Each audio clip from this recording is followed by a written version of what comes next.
What's up mga idol? PBA approved na ang trade. Sobrang saya ni Coach Yeng. Pero bago mo sana ipagpatuloy ang panonood mo, ay huwag mong kalimutan na mag-subscribe bilang suporta sa aking YouTube channel. Maraming salamat idol. Padami na ng padami ang mga coaches na nagustuhan ang bagong 4-point play.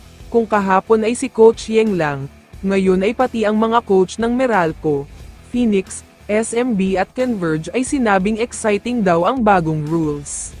Magkakaroon nga daw ng bagong flavor sa basketball, hindi na yung usual na napapanood natin na 3 points lang.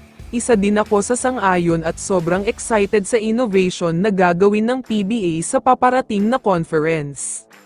Samantala, pag-usapan na natin ngayon ang controversial na player ng Rain or Shine na si Kalen Chongson. Nag-post siya sa kanyang social media account, at nakalagay nga dito na nasa Rain or Shine compound siya at hawak ang practice jersey. Kung akala nyo ay pipirma na siya ng kontrata o nagkapirmahan na ng kontrata, nagkakamali kayo dyan dahil ayon sa legit PBA insider na si Snow Badwa, wala pa rin daw talagang contract agreement ang dalawang kampo. Next week pa daw mag-uusap si Kalen Chongson at ang Rain or Shine sa Davao, kung saan magkakaroon ng invitational tournament, kasama nga dito ang Rain or Shine at posibleng maglaro daw si Kalen para ipakita ang husay niya.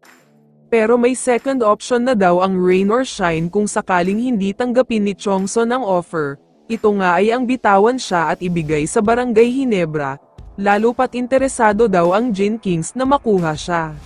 Ayon sa mga source, handa nga daw ibigay ng Rain or Shine ang kanilang super rookie. Kapalit naman ang rising superstar ng Ginebra na si Ralph Ko.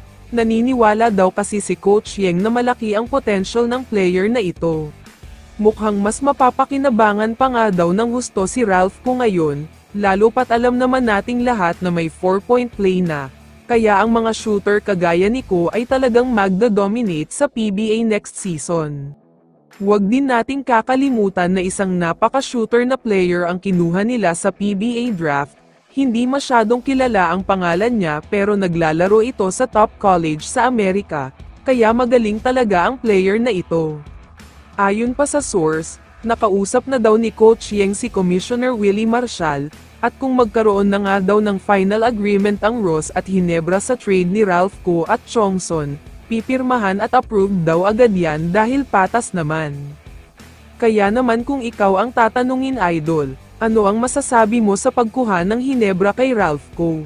I-comment mo naman ang sagot mo sa tanong na ito. So dito na nagtatapos ang video na ito. Maraming salamat sa pagsuporta at panonood mga idol. Ingat at bye-bye.